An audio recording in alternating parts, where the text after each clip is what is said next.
Let's bring in Captain Mike Cofield. He's a former commercial airline pilot with 30 years of experience. He also led the congressional investigation into the 1996 crash of TWA Flight 800 from New York City that killed 230 people. Captain Cofield, thanks very much for spending some time with us tonight. You've seen the videos. What's your take on what happened? Well, first of all, John, condolences to the families. It seemed like such a hopeful event to end in tragedy. And our prayers for, I know, you and I and many Americans on this incident. I think, John, the NTSB needs to look at several things. As you know, the FAA needs to, first of all, look at maintenance records. Was the aircraft maintenance done in Mexico at an FAA-approved facility? Was the crew trained to FAA U.S. standards? And then we're going to look at, you remember, John, back in several years ago, there was a DC-8, a military aircraft that was flying military crews out of Gander, Newfoundland. And at rotation, the cargo buckled, uncame undone, and went to the back of the airplane. The crew was unable on the elevators to stop the uplift of the aircraft.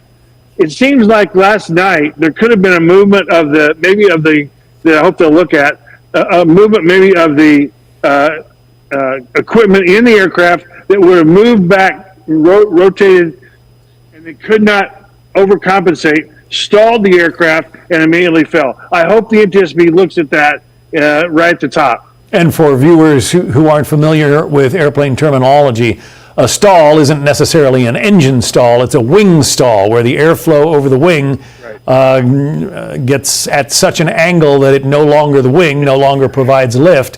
When that happens, generally the nose of the aircraft is going to go down. Exactly right, John. The air on top of the wing starts to burble or bubble and stop producing lift. And so then the airplane, the nose drops. If they don't have enough movement on the control wheel to control the stall or ready to recover, then there's no way to recover, especially at 1,000 feet.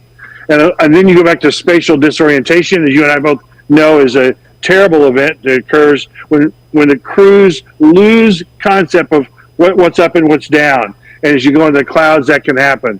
That airplane's not that hard to fly, John, as you and I both know. With rear single thrust or double thrust out of the center line, when there's an engine loss, there's not a great movement of yaw like you'd see on a twin engine, right? So I don't think that that's the case. They're going to look at that, but I don't think that's the case. I'm not sure which GO team arrived last night, but I do know that the Secretary Duffy was there, and I had a chance to communicate with those folks also last night, and we'll continue to support, both with prayers and expertise, this site as well as the one in Washington, D.C. Some people think the plane was on fire as it was coming down. I looked at it, it looked to me like it's just the landing lights illuminating the clouds. It was very cloudy and foggy last night. Do you have a thought on that? I think you're correct, John. I think you have to initially go look at that spatial disorientation.